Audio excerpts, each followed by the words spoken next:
He sat alone. Booth 4, by the window. His coffee was half full, untouched for at least 20 minutes. His hands, weathered and slow, folded neatly on the table like he was waiting for someone he already knew wouldn't come.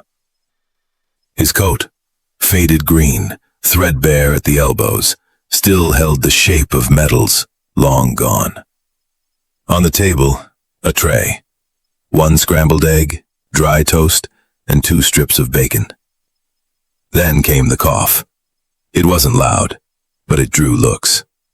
Wet, rattling, deep enough to stir the silence around him. Still, no one moved. The waitress glanced, then turned away. A couple at the counter shifted uncomfortably. A child asked, "Daddy, is he okay?" But the father said nothing. He pulled a napkin from the dispenser, coughed again, this time into his sleeve, and picked up his fork with trembling fingers. 1 bite. That's all he managed before pausing again, hands shaking, eyes glassy. And that's when she stepped forward. She didn't know his name, had never seen him before. She was just there for coffee, a quick break from work. But something about the way he sat, like a memory trying not to fade, made her pause. She watched as he reached for his wallet, painfully slow, and saw the way his fingers hovered over the leather. She stepped to the counter. "Put his check on mine," she said. The waitress blinked. "You sure he's not?" "I'm sure." She didn't do it for attention. She didn't know who he was. But someone else did. And someone else was watching. What happened next? That changed everything. If you believe kindness has more power than rank, type honor in the comments.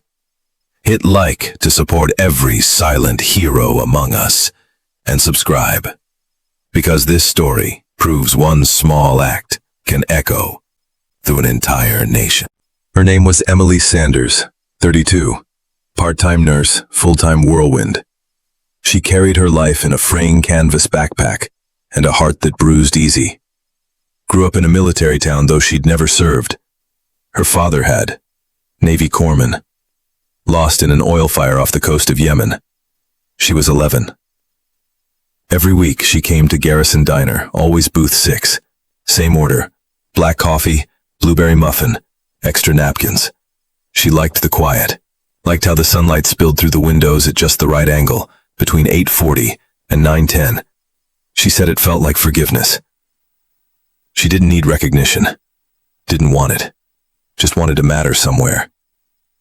That morning had already been heavy. She had lost a patient the night before, an older man with a marine tattoo faded to blue. No family, no visitors. She'd held his hand until the monitors went silent. So maybe that's why she noticed the veteran by the window. Maybe that's why she didn't sit in her usual booth. Maybe that's why she paid. What she didn't know was who he really was. Emily didn't know what she was chasing that morning. Not really. Maybe a sense of control in a world that felt constantly unraveled.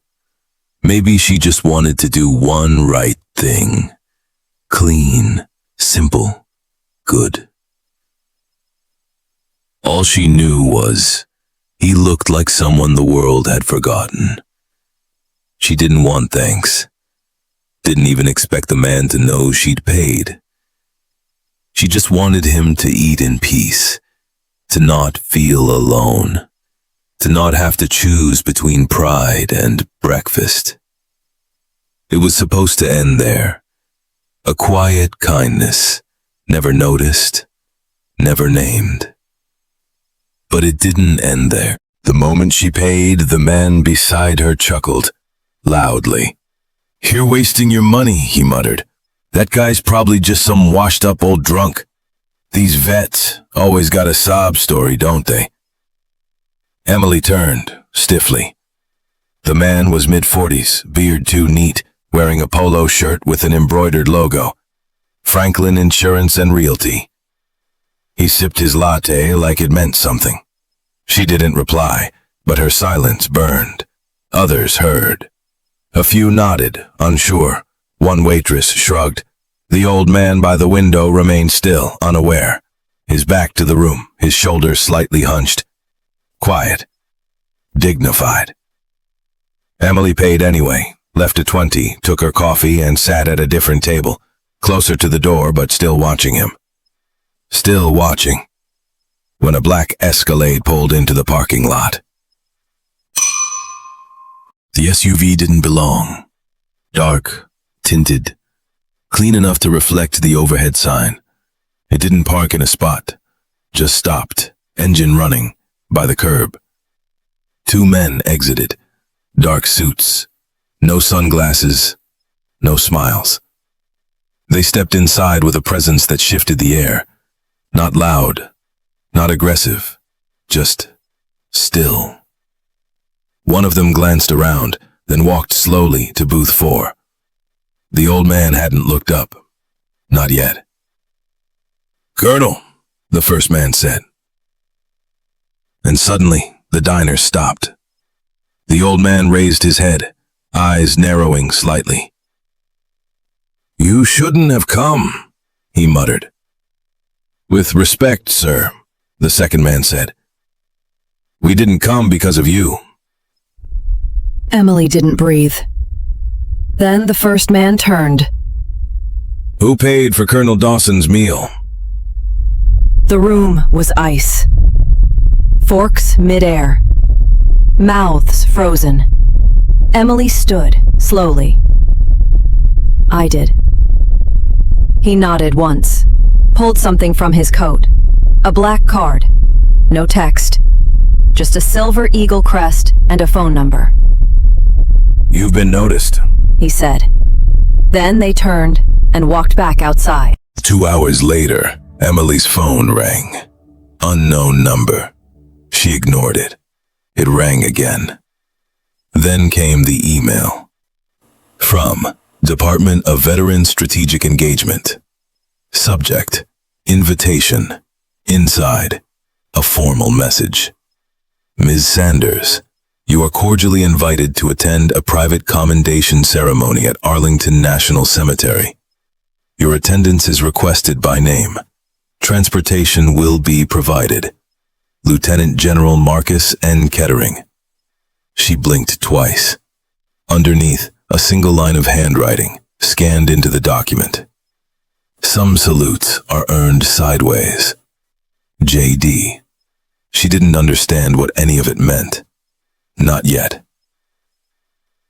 That weekend, she flew out, quiet ticket. Black SUV met her at D.C. airport. Inside, the same suited men, they said little. At Arlington, the gates opened before them. They parked near Section 60. The wind moved gently, flags trembling like held breath. A small crowd waited near a podium. When Emily stepped out, the old man was there. Colonel Jacob Dawson, retired, Silver Star, Vietnam, 2-time POW escapee, intelligence liaison during Desert Storm. And now, silent watcher of diners and kindness. He approached her slowly, not with military stiffness, but with reverence. "You didn't know me," he said. "No, sir." "You didn't have to care." She said nothing. "But you did," he whispered. "And so, they came." In the week that followed, her life spun. Media requests, anonymous threats, fake hero accusations from online trolls, co-workers overwhelmed. Her job placed her on leave, said the exposure was distracting. She sat in her apartment, blinds drawn, wondering if she'd made a mistake. She hadn't asked for this. She didn't know paying for eggs and coffee would turn into a national story. Didn't know that Colonel Dawson was once codenamed Ghost Tower, a Cold War operative listed as dead since 1989. Didn't know his mere presence would awaken a network. She just wanted to help a stranger eat in peace. 3 days later, a package arrived. No return address. Inside, a folded American flag, worn at the edges. Underneath, a letter. "Ms. Sanders, I've been given medals by presidents, honors by kings, But nothing I've received ever felt as pure as what you gave me that morning. An anonymous act of decency. You reminded me that I'm still seen, that we're still seen. So here's my final medal. One I never wore, one I saved. It's yours now. JD. Taped to the bottom, a Distinguished Service Cross, velvet box cracked at the hinge. And a photo. Emily, unknowingly, handing her receipt to the waitress. In the background, Dawson, watching her. Someone had captured the moment. They gave her job back a week later. Public pressure. Online support. Veterans writing in by the thousands. She didn't care about the job. What mattered was booth 4. It was never empty again. Veterans from all over started visiting. Quiet ones, forgotten ones. They came alone, ordered modestly, and always left a note on the napkin. We saw what you did. Thank you. Emily never asked for payment, never touched the press money that poured in. She started a local fund, coffee for the quiet ones, free meals for any veteran who asked. Most never did. They just nodded. And that was enough. A year later, Arlington held a second ceremony. Smaller, private. A plaque was unveiled beneath a maple tree, right beside Dawson's final resting place. It read, "To the ones who see us before the medals, to those who offer kindness with no agenda, to the woman who reminded us we're still worth breakfast."